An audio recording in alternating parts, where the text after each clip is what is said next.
Good afternoon, folks.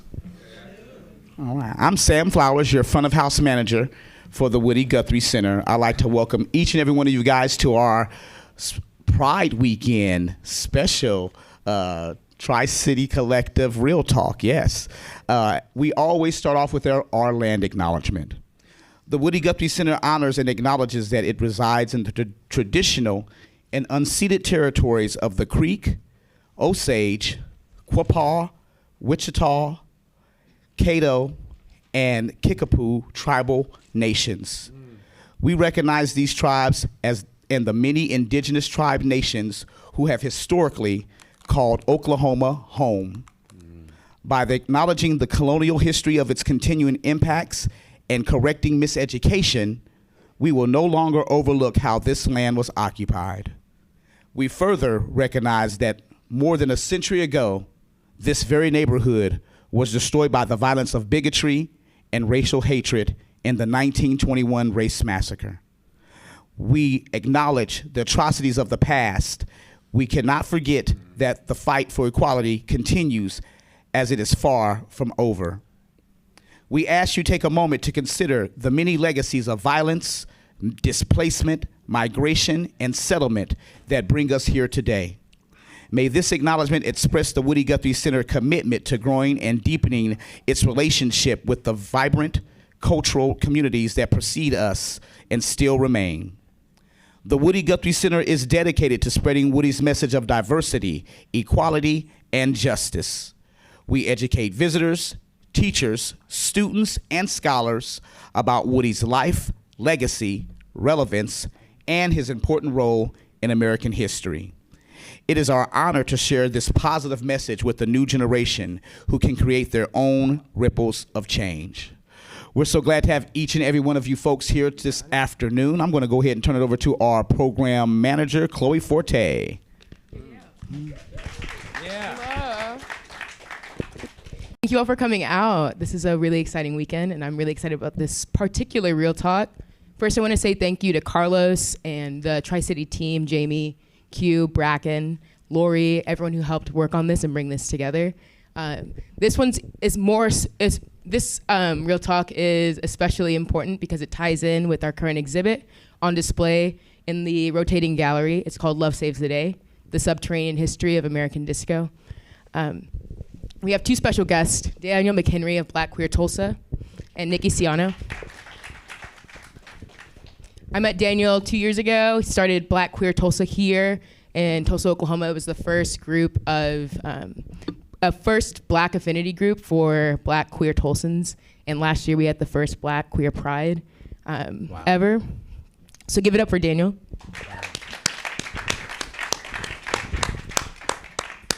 With Nicky Siano, we have a living legend. At the age of 17, he opened the gallery in New York. David Mancuso once said that the gallery was the closest anyone had come to making a club that came close to the spirit of the Loft and emulated what he had set out to do. Also in Studio 54, opened in 1977. He was one of the first DJs on the roster. He's a phenom. He kind of revolutionized the way people approach DJing with his use of the frequency knobs, and like he went off, you know. He's also very kind, and I'm very excited for you to hear exactly from his heart. So thank you all for coming out. Thanks, Chloe.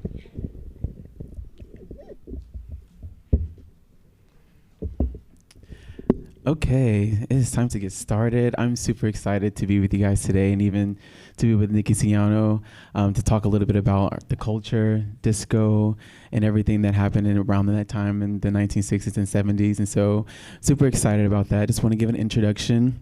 Real Talk Voice of the Margins is a series of curated live conversations on issues and topics of critical import to marginalized communities, including but not limited to people of color, LGBTQIA+, and economically disadvantaged citizens. Providing a voice and a platform for often voiceless people is the heart of the series. Real Talk Voicing the Margins is a partnership with the Woody Guthrie Center, the Tulsa Artists Fellowship, and Tri-City Collective. We can give them a hand.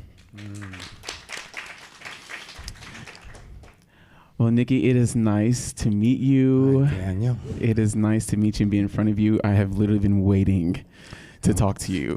Get your teeth into me. Okay, so I just want to jump right into things with you.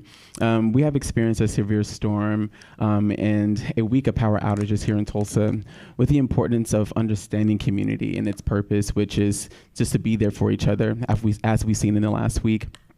I'm curious to know what might that have looked like for the community that you built, especially in the early days of disco clubs in New York.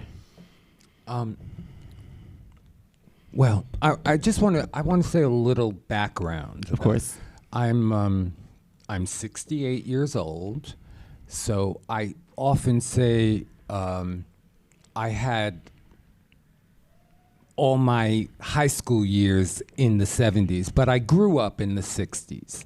So the 60s were about civil rights, started out, JFK, MLK, and then Bobby Kennedy. And they all were addressing the rights for people. Bring up the lower class and let them be a middle class, a new middle class. Bobby Kennedy Jr. is running for president, by the way. Just a little piece of information. And at the end of the 70s, well, let me start with 69, because this was really an important, June 28th, 1969, were the Stonewall riots in New York. Now, the Stonewall riots are what pride all around the world is based on. So I was going down the West Village because in Brooklyn, New York, as a gay man, you couldn't meet other gay men. They weren't there. The only thing you would do is get beat up if you approached someone. Mm-hmm. So I sort of walked with my head down, and even then I got beat up. Yeah. I mean, I swished too much back then for people. And they would throw things at me for moving cars. Yeah. I would come home from school, and just on that walk to school, all of a sudden someone would stop their car and two big guys would get out, and I would be running down the block. They'd run after me and start hitting me. And at 16, I finally had enough and moved out. I came home from one of those beatings and just said, "Mom, I'm packing my stuff and throwing it in the bed. I'm never coming back here again. Don't you ever call me. I'm never coming back to this borough again." And I moved to the place where I felt accepted, the West Village, where there were other gay people. Yeah. And that night, I don't know if you know the whole story, because Judy Garland had died that week. And Judy Garland was like an icon for a lot of gay people. So instead of the village having 100, 200 people, there were like 2,000 people down there. Everyone had come in from every borough to just be with like-minded people to say goodbye to their icon, Judy Garland, who they related so much to. And the cops had a kind of monthly process that they would fulfill. And that was, there was a law on the books that said people of the same sex could not dance together in a liquor licensed environment. So the state of New York would give you a liquor license. If you had a liquor license from the state of New York, you could not serve a person who self-proclaimed to be gay. You couldn't serve them if they said they were gay. And two people of the same sex could not dance together in your environment. You would be closed down. And that's what they did that night. And they did it once a month without any kind of repercussion. But that night, like I said, there wasn't 200 people outside the Stonewall Inn, where they went in and they stopped the music and they started bringing people out, trans people and other people, bringing them out. And one of the beloved people of Christopher Street at that time was a trans woman named Marsha P. Johnson. And Marsha P. used to say, the P stands for pay it no mind, Nikki. And I used to sit there and just talk to her on the street all the time. And that night, I wasn't there that night, I was there the second night, she was pulled out and humiliated in front of the 500 people who were outside the Stonewall. And someone just screamed out, leave Marsha alone.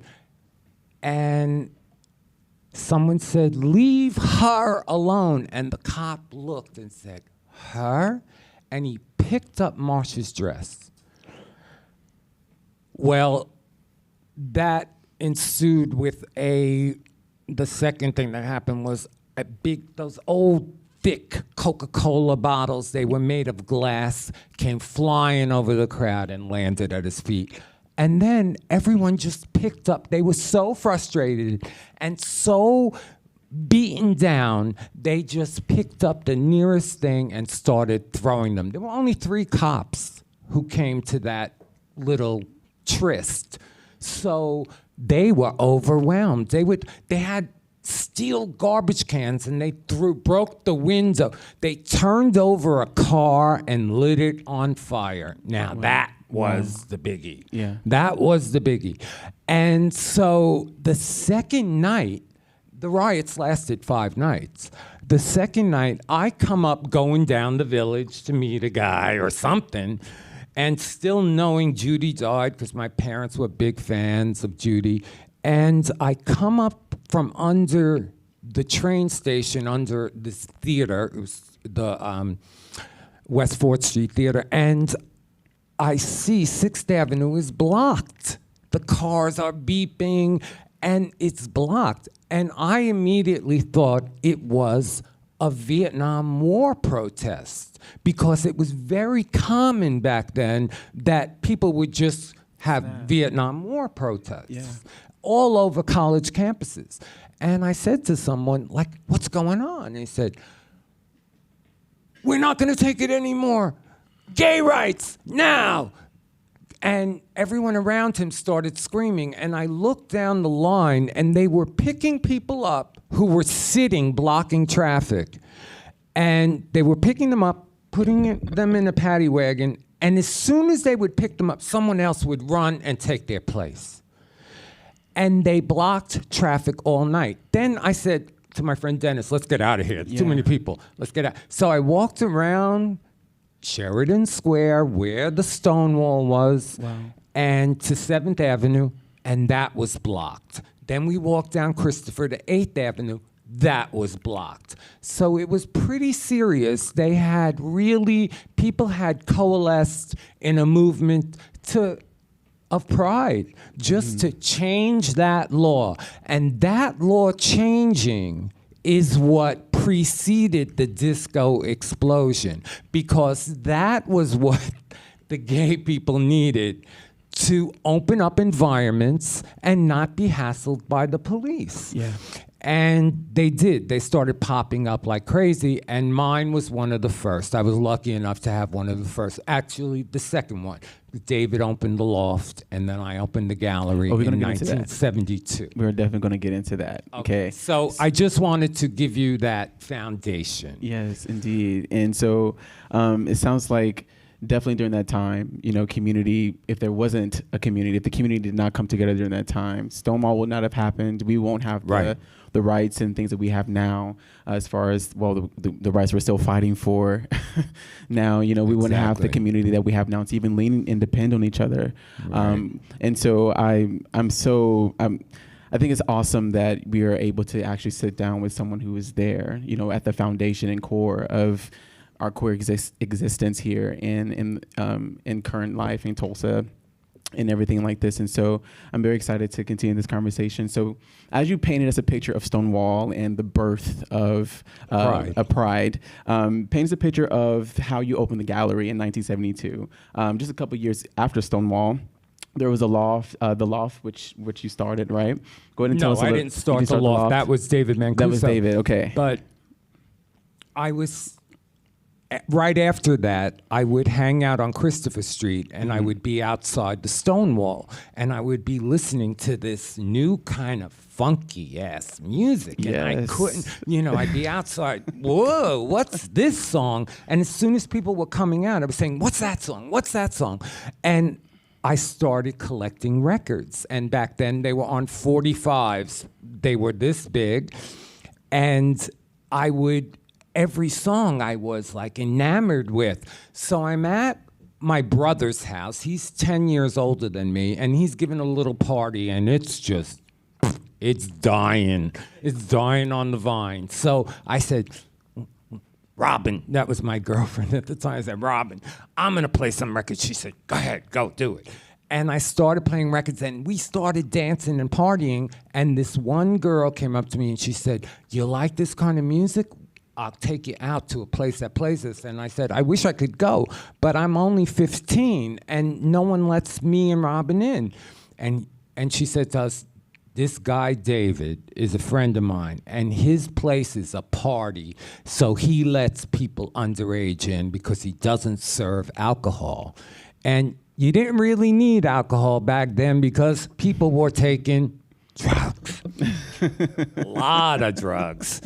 And the drugs were so cheap. Like for 50 cents, you'd get a tab of acid that you split with 2 friends, and you would be high all night dancing for 50 cents. It was wild, right? So watch out now. Right.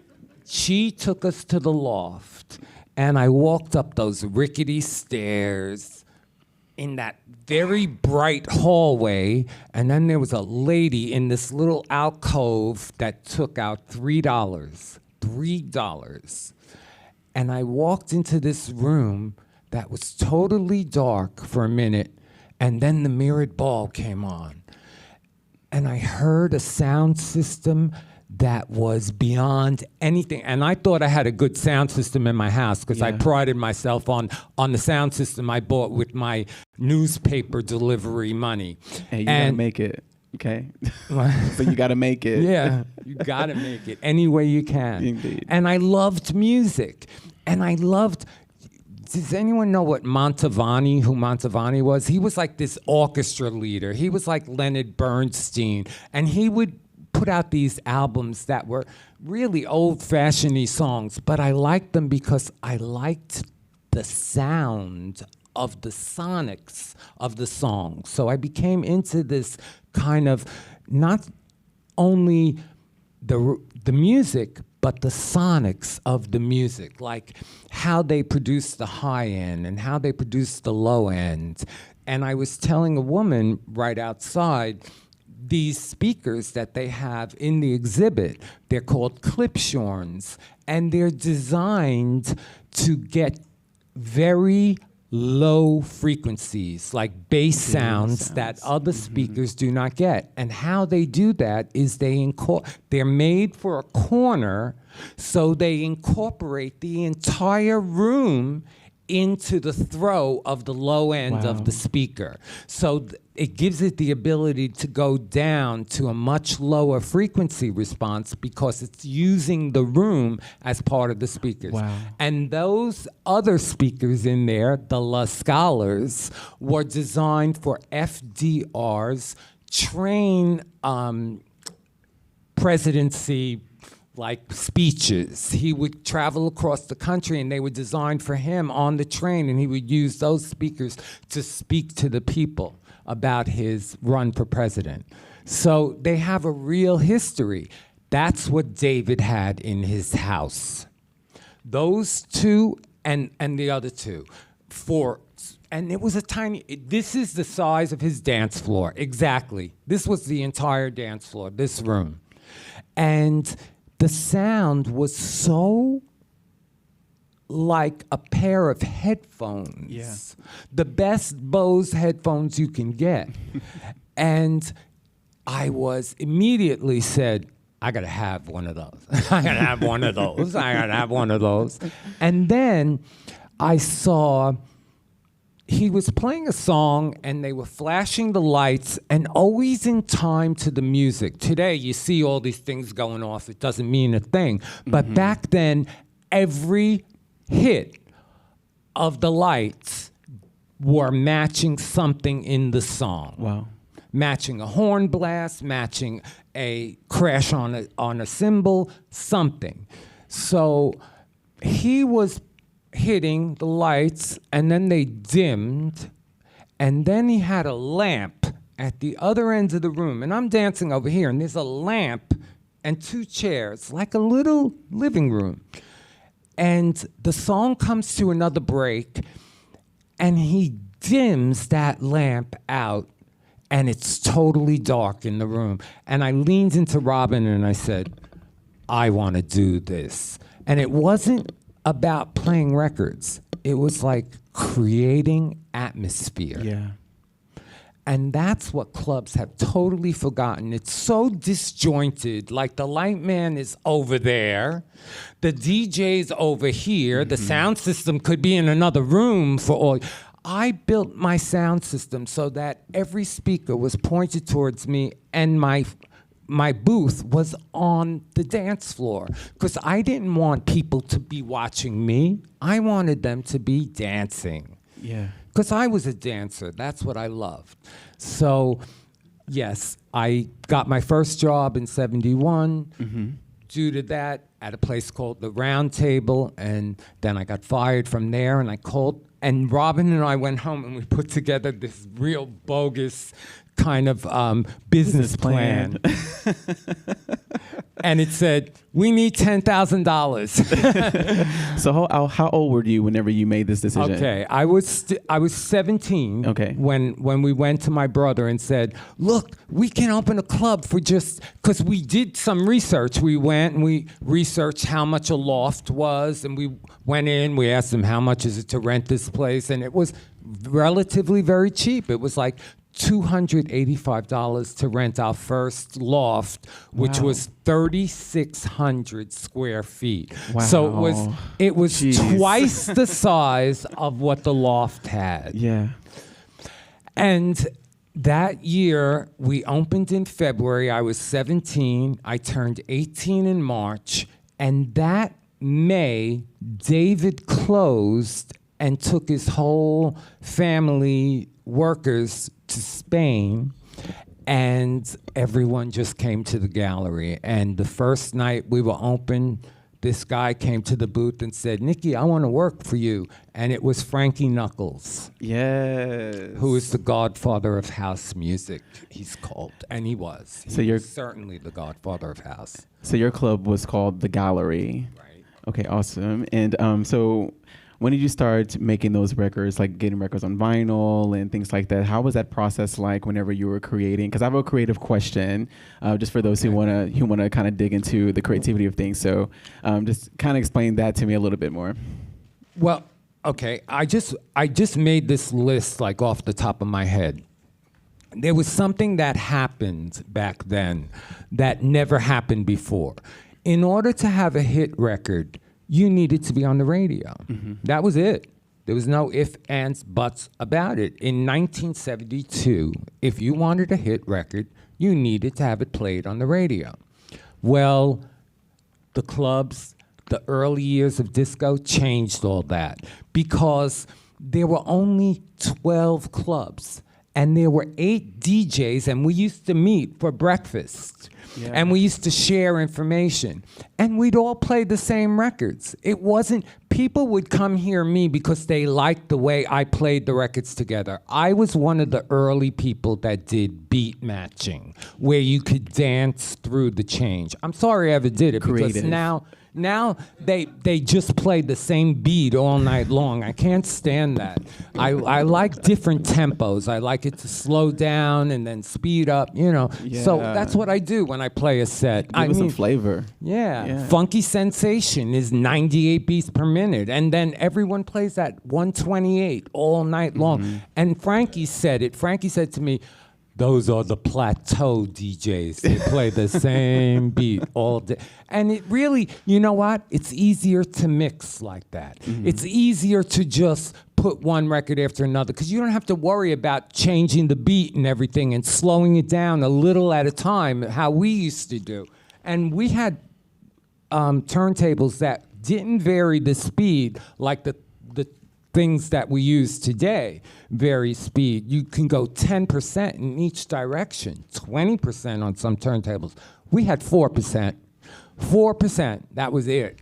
So you had to find a record that kind of matched.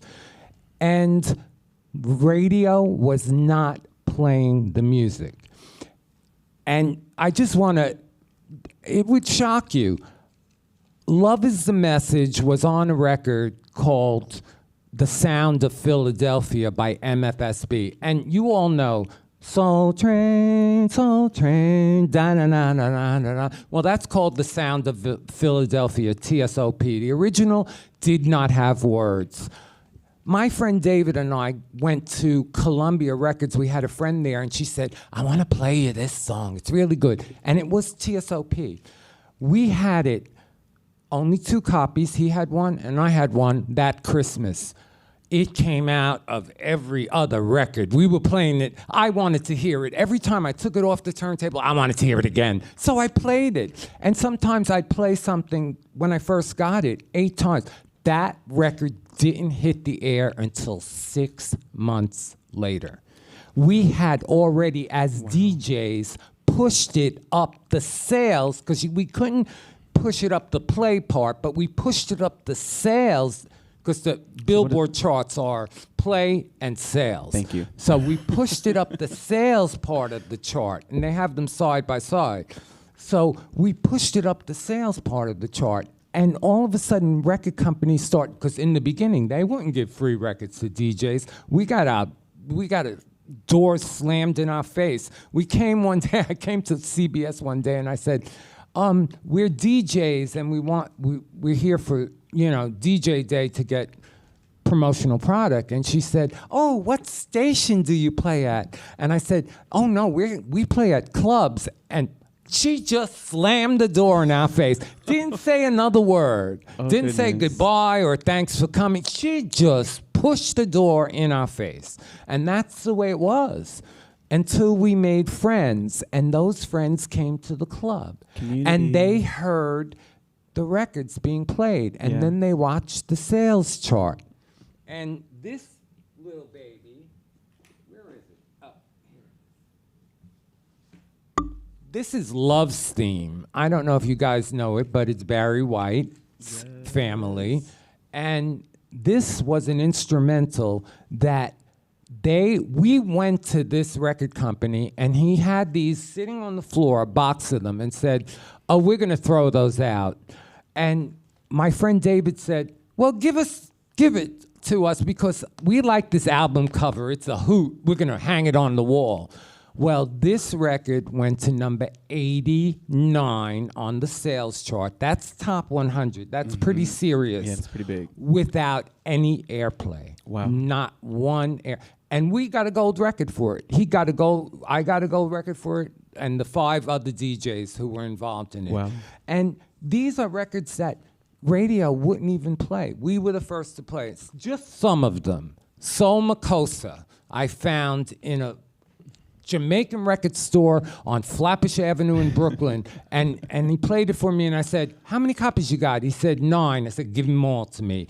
And I gave them to all my DJ friends. And that's how we were. We were friends. It wasn't about competition. It was about camaraderie. Yeah. There was enough business to go around, and we were just there because we loved the music. Had nothing to do with money. We didn't even think of money.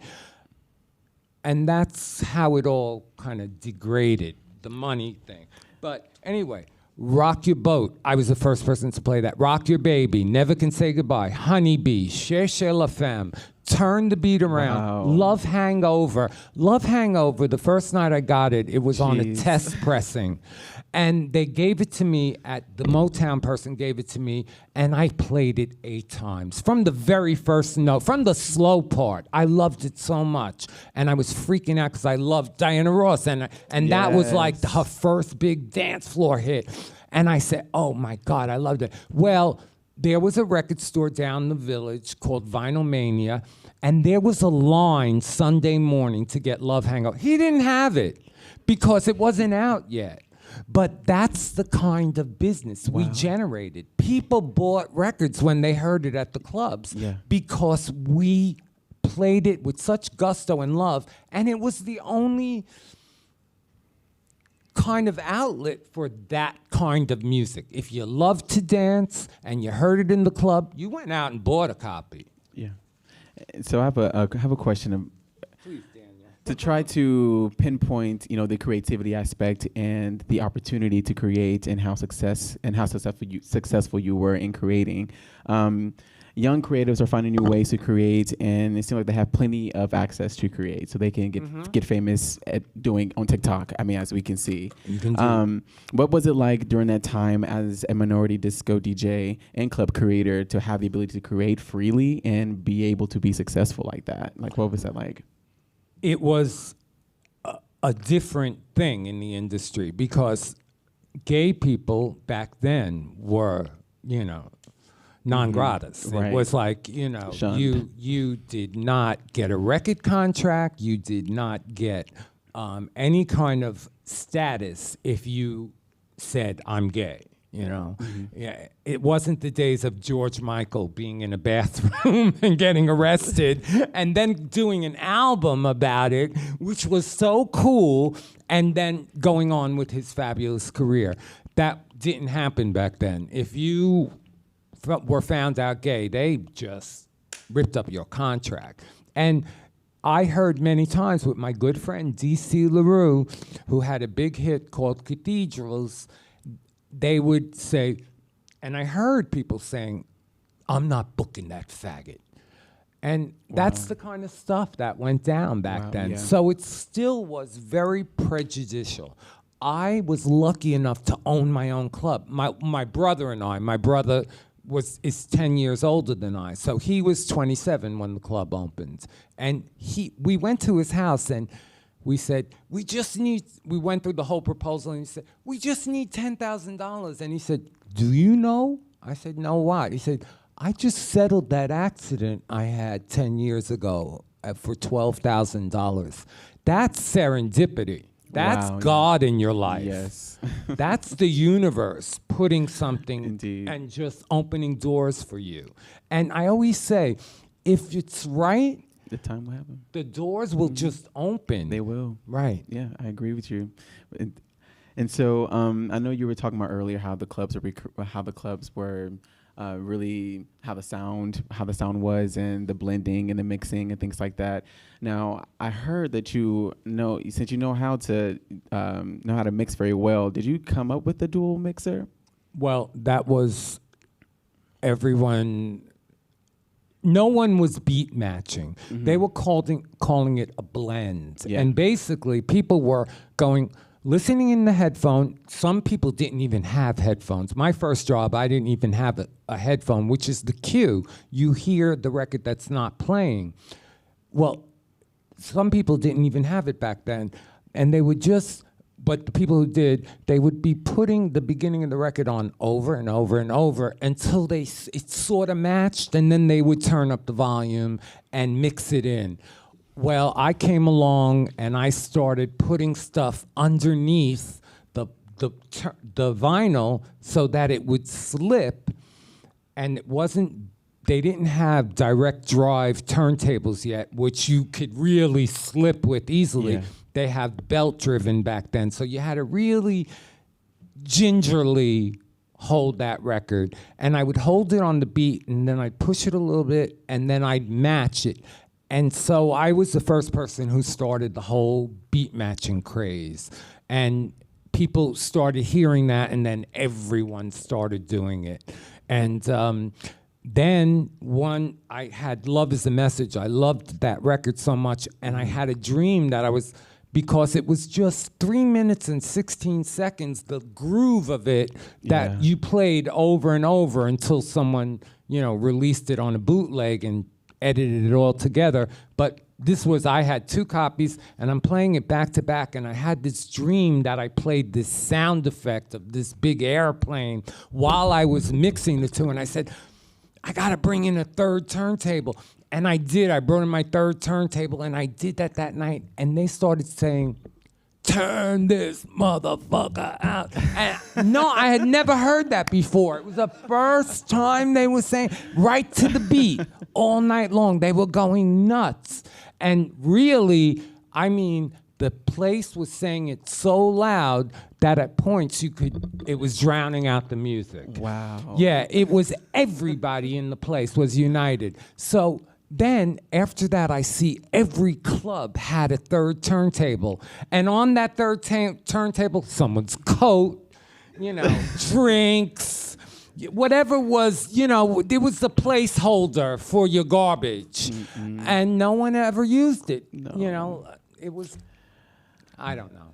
Creativity. Exactly. I always think about, what could be better. Like, my dance floor initially was in a big room like this, but I felt that if it was in a separate room and I had a wall, the lights would impact much more on the people when they went on and off. And the sound would sound better because you wouldn't have it just going out into a big auditorium. It would be closer. And I don't know if you guys know this, but when you put a speaker in a corner, it produces 10 dB more sound. So it produces more volume, and it also produces more low end. So I did that. I created corners on my dance floor to put the speakers in the corners. And stuff like that, they don't even look at today. Yeah. It's all about... As a matter of fact, they don't even spend any money on the sound system. Mm-hmm. The sound system was the most expensive thing in my club. The guy, Alex Rosner, came and he said, we had $10,000. He said, I can do it for $6,500. Just $65. That's more than half our budget. We got to put down a wooden floor. We got to paint the place. We want to build walls. And he said, $6,500. And we said, okay. Wow. Because we knew he was the best sound man at the time.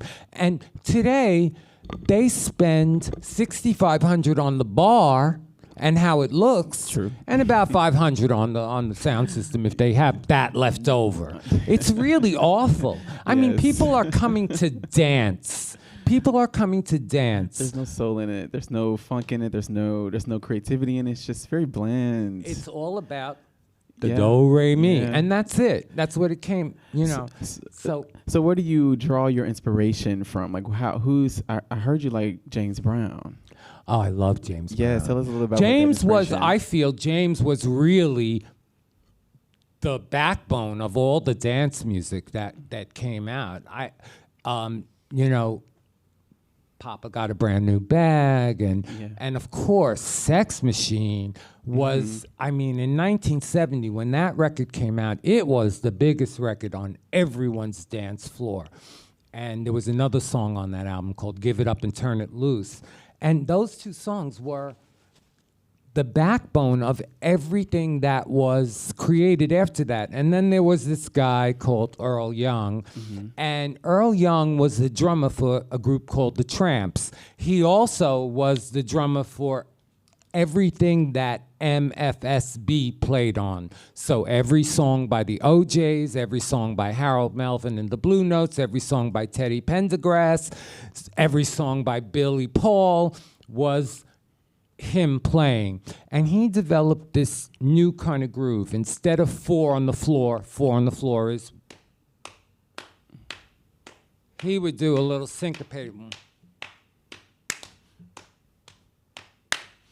And that little was the disco beat. That became the disco groove. And South Soul hired him, and he did Dr. Love and Hit and Run and 10% and all those great records for them. And Dr. Love was one of the greatest records. I don't know if you know this story, but Tom Moulton was a fantastic guy who mixed all these club records. And he had a heart attack while he was mixing that record. And he stayed in the studio till it was done. And then he went to the doctor. And the doctor said, "Are you crazy? Dedication. What the hell did you do? Why weren't you here sooner?" And he said to him, "I was mixing Dr. Love." And the guy just got so mad at him. And 2 months later, he came in for a checkup. And the guy said, "By the way, I love the record." So, how did the disco scene change the landscape for minority groups and the people in the gay community? Kind of talk about that, your experience with that as well. Well, it rose up because of the riots. Yeah. We were able to open a lot of different gay clubs, and it's called a double-edged sword, because all the women love to dance, don't they? Yes. Women just love to dance. Yes. And you straight men, they could take like it to or leave watch. it sometimes. So all our girlfriends were going out with the gay friends, and the boyfriend would very begrudgingly come along. Well, they had to learn how to dance because, they wanted to pick up more women. And all the girls were out with us, They were all out at the gay club. Studio 54 was a prime example of that kind of thing. It was always all the girls were out with us, and the boys would come along just because they wanted to see their women. And that's why disco sucks and all that. Oh, yeah. This was part of the whole thing. That and radio. Radio was disemboweled by us. They didn't get payola anymore because we did their job for free. And they were forced to play our records after a while because they were climbing the charts, and people would call on the request line over and over and say, "Play Soul Makosa. We don't have it and we don't play that." And they say, "Oh, I'm never listening again to your station." Boom. That's the way it was. People were adamant about hearing this new kind of music. And the thing is, they would go out 3 and 4 times a week, and they would hear these records over and over. So they would go out and buy them. And that was the big difference. Now it's all disjointed. There are so many kinds of dance music, Yeah. There's the electronic, there's the house heads, there's the disco heads, there's the classics, there's the pop. And it's become so disjointed that we've lost our power. Yeah. We've lost our stronghold on it. And that was, part of the guys wanting their power back, the record companies wanting the power back, and Studio 54, I was the first DJ there, along with Richie Kazar, the 2 opening DJs, and they had the most terrible door policy ever. It was like, you can get in, but sorry, you're not dressed right. Polyester? No, we don't allow that in this club. Wow. It was really, he was really rude to Steve. Steve was a good friend of mine. I worked for him at his first club, Enchanted Gardens. That's why he hired me for Studio 54. But he wasn't like that. He wasn't like that 3 years earlier. But at his first club, Enchanted Gardens, sometimes I'd play a Diana Ross record, and then I do a little medley of the Supremes hits, do a few of them together. And he would come up and he'd go, "Yankee, play one more. I love Diana Ross.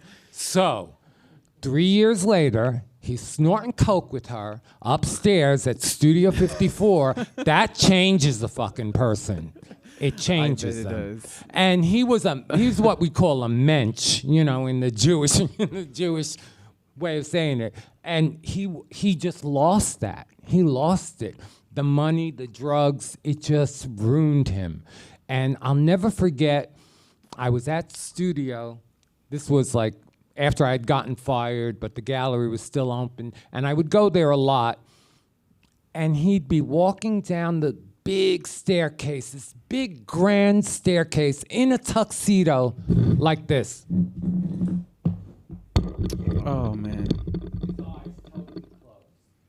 So it was sad. Yeah, it was goodness. really sad.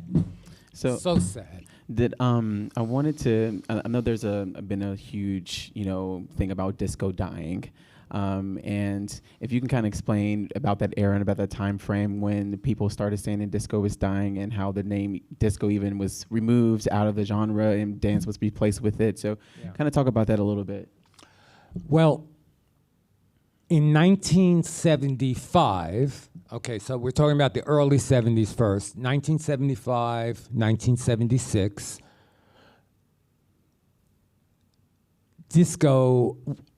dance music became the thing that every artist wanted to have a hit as under that beat.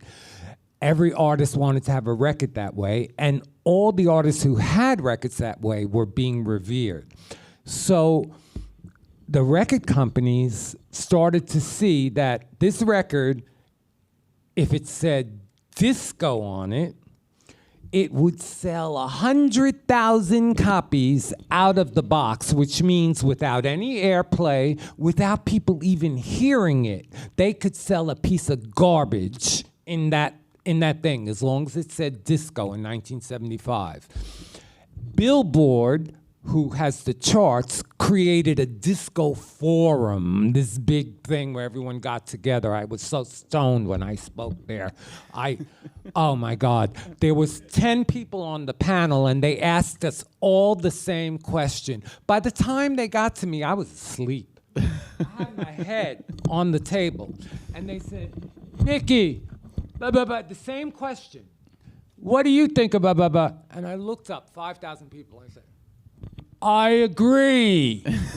The whole place loved it, all through the whole disco forum. I agree, Nicky, I agree. Yeah, okay, enough. So that was the progression. It became a thing that the record companies were ignoring and saying, this is another fad, like they said about digital music. Ha ha ha. And they just missed the boat, and then they hopped on big time. So they started putting disco on. Ethel Merman's Broadway sings Broadway disco. Who the hell wanted to hear that? It was horrible. Yeah. It was horrible. Disco Duck. Oh, come on. It was really, every piece of garbage was getting relayed into these big disco banner sleeves so they would sell.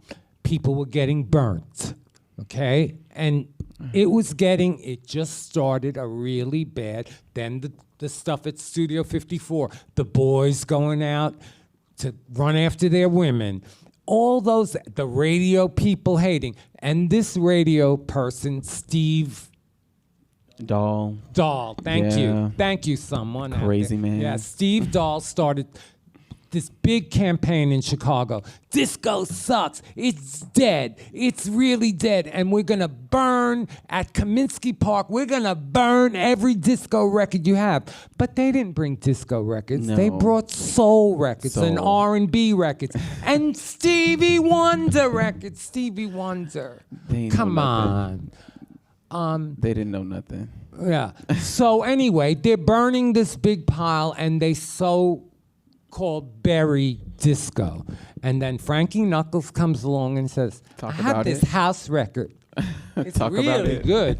And house was everything that disco was in the beginning. It was that backbeat. It was that pure and simple sound. It was those great spiritual lyrics. It was the salvation of the clubs at that time.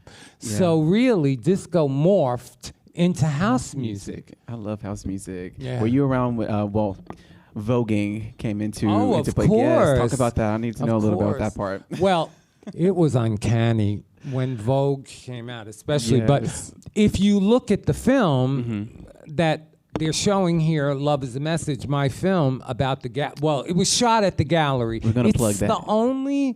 It's the only movie that actually shows you people on the dance floor at that time, because there were there wasn't even a video camera yet. There was nothing but film. And 6 film students came into the club one night and they said, we really want to make a movie here. And we were like, okay, go ahead. And they brought in these big cameras and everything, and you'll see people voguing in the movie all the time. And this is 1976, so it's way before the song, way before it even got any traction. But they're on the platform around and they're voguing.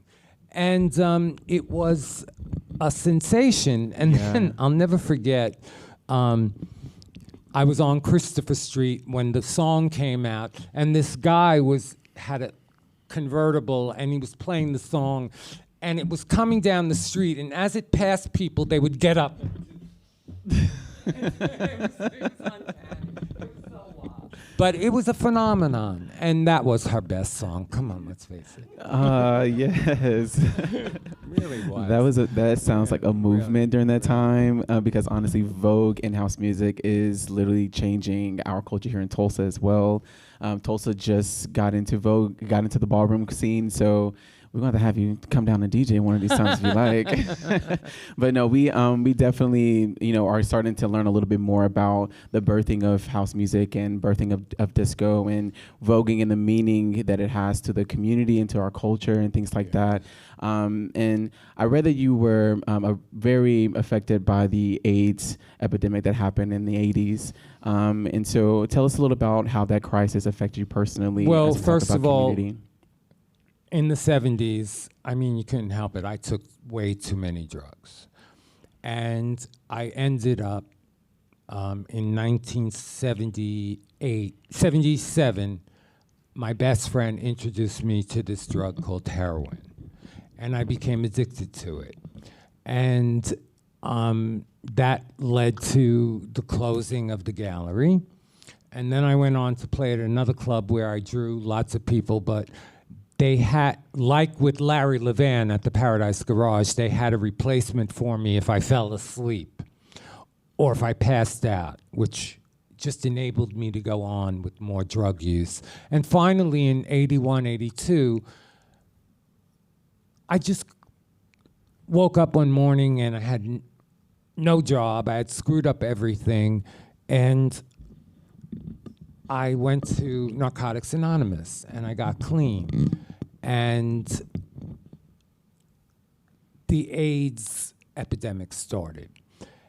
And my best DJ friend died of it, David Rodriguez. And I was a year and a half sober, and I started going to these meetings about HIV and healing and spiritual healing. And someone called me up from NA and said, "You got a year clean?" I said, "Yeah." And they said, "Okay, come and interview for this job at Samaritan Village," which was a drug treatment facility. And I got the job and no one wanted to, and nothing was happening in the music industry. It was, again, those doors just opened in that direction. They were, again, it was where God wanted me. I really feel that. Purpose. And I wound up with all the people with AIDS on my caseload because no one wanted them in their group. They were afraid. It was 1983. People didn't know how it was spread, they just didn't have the information.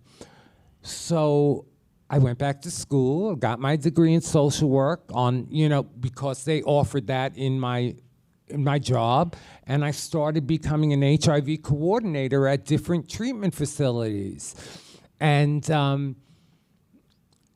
in 93, I wrote a book called No Time to Wait, and it was one of the biggest books about HIV infection, alternative treatments, because AZT killed so many people in the beginning because it was a high dose of a very toxic drug given to people who were healthy. They had no right giving it to people who were healthy. You wait till you're sick and then take it. It worked. If you were sick, it worked.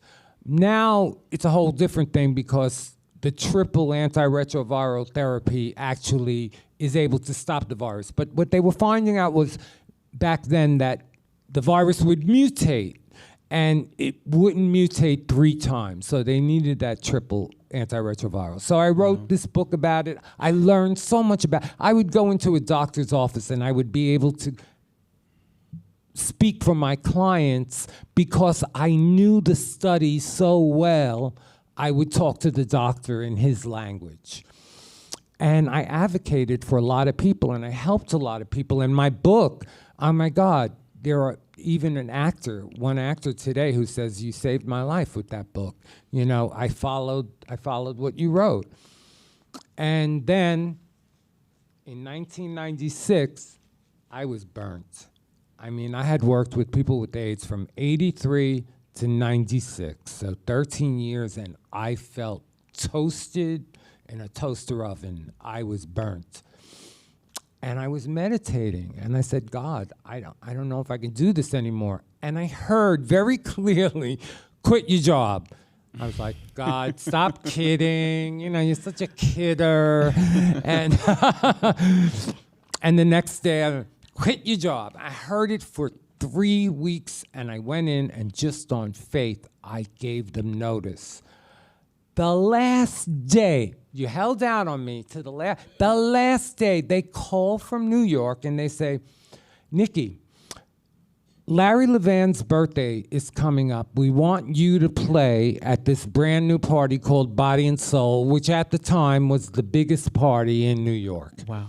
I played that one party, and I've been touring ever since. Yes. So that's all about faith and God and passion and belief.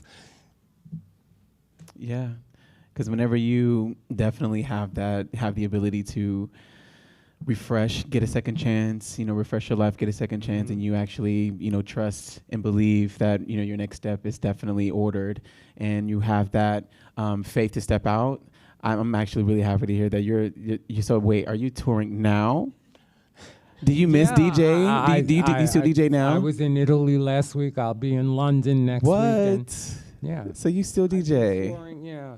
Oh, I love that. I want to tell a Grace Jones story. Please do. Okay. She writes in her book about me because the first time she ever performed was at the gallery. And that happened because a friend of mine was promoting her record. So this is 1976, 77, and she had this record called That's the Trouble on a 12-inch, and it was, the record label was called Beam Junction. Really, it was her manager, basically. And they invited me up to their house to speak to her. And I said, okay, I'll come. And I went with my friend Michael, and before we went up there, we got fazooted. We were toasted. We had smoked this stuff called angel dust. Don't ever smoke it. But I walked in there, and the room was moving. I was getting up from the couch and running to the bathroom and throwing up and coming back. I was a mess. And she wasn't there yet. All of a sudden, she walks in, traditional Grace with the lampshade on her head, and she walks in and she sits down on the couch and she sings me both songs. And I said, come to the gallery, Sad, and I sing that shit and it'll be great. And she leaned in and she said, okay, whatever you're on, I want some. So that's my Grace Jones story. Totally true. And she came that night to the gallery. No one knew who she was. She took a chair. She sang both songs. And one guy from Island Records was there. And she was signed within 4 months. Wow. And the rest is her story, as they say. Well, that's a shameless plug. He knows Grace Jones. So that's awesome. So I wanted to just kind of touch a little bit on just the community aspect of what disco has brought and the healing that it's brought to the community, especially for marginalized groups. POC and queer, Black and queer groups, that were in that time and even currently now all over the world, and how that's really affected us. we are living in Tulsa. We have the centennial was last year, I believe, for the Tulsa Race Massacre. And so, that was 2 years ago, for the Tulsa Race Massacre. And the community now is really beginning to grow and flourish in a way where we are wanting to lean more on each other, and where we're wanting to really help heal each other and things like that. And just to hear how music has really, really, really changed people's lives and healed people. Do you have any types of stories that you've even witnessed where music has really been a beneficial factor? Healing factor. Yeah. You know, because in the 70s everyone knew the songs. People would come and the whole dance floor would sing the words to the song. So if the words were about love and telling, like there was this song called Love Epidemic by the Tramps, and it was spread the love epidemic all around the world, and everyone would be singing that. And that kind of energy goes out, and it really does have a healing effect. And what happened with the gallery was we were like a private club. Yeah. So we would give out invitations, membership cards, and people would bring their friends. So the same people came week after week after week, and we encouraged that. Those people, the ones that are still alive, and there are a good number of them, are still friends today, 45 years later. And it promoted something that we don't see very much anymore, which is to build friendships. And I encourage that by having a room where people could talk over the music. Yeah. Having seats in that room where people could sit and just have a conversation, so you didn't have to compete with the sound. You actually had a room where you could sit, hear the music, but it's in the background. You know, if you want to go dance, it's upstairs. But meanwhile, let's talk. And those people are all friends. I mean, I have, as friends, most of the people, the 10 people that I'm closest with are all people from that I met at the gallery. Yeah. And it was an extraordinary time for bonding. And we knew when the Vietnam War ended, and speak about music changing something, What's Going On by Marvin Gaye, that album came out 1 year, a year later to the month, same month, they signed the Vietnam War Peace Treaty. And everybody had that album. Everybody was singing those words. I know that it played a part in ending that war. I'm sure of it. Yeah. It was such an instrument of change, the words on that album. You know, call your brother, you know, your sister. Get it, you know, it was all about coming together and making change happen. And that's what we need right now. We need something musical to bond us. And please, if there's any musicians in the house, live musicians on your next record, please, let's not use, I don't think, and you can use them, but I don't think using all synthesized instruments on a record has the same spiritual energy that live musicians. Think about it. Live musicians take their life to learn and master an instrument. When they play with their heart and their soul. That comes into the recording. That is in the track. You know how those old records used to make you cry sometimes? Name a record recently that made you cry. And cry because it was so bad. Right? But it's like, let's get back to the live musicianship. It's important. Yes. It's very important. I definitely agree. Think it has a charge that could change. Music can change the world. Literally. I believe that. But we need to get back to music. Yeah, I agree. And so your film, Love is the Message, you were talking about that earlier. We're going to see this film next week, July 22nd. Oh, wait, yeah. Oh, wait a second. July 1st is, yes, and July 2nd is the okay. Sunday. Of course, July 22nd at 2 p.m. Here, where we're going to do, what are we going to see in this film? You'll actually spend 50 minutes inside the gallery. I set it up so that we talked a little bit, the three of us, Frankie Knuckles, David Mancuso, and I talked about how we built everything, and we go back and forth and talk about it. And then you go into the gallery and you stay there for 50 minutes. It's a night at the gallery. You actually experience the sound, the lighting, and the people. Wow. And it's an exciting film just because of that, because you get to be inside a 70s dance music club. It doesn't exist. There's nothing else like it because there wasn't film back then. We were very lucky. Yes, I'm excited to experience that now. To kind of go off into a little tangent with that idea, do you have any music, or where can we find some of these vibes that you've created? Because I would love to know more how we can create, how we can listen to those. Well, we're giving this out, and this is the soundtrack to the film. And also, you know, the music is still out there. You could just go online and hear it on Spotify. You can look up, you know, Dr. Love and listen to it. You can listen to Love is the Message.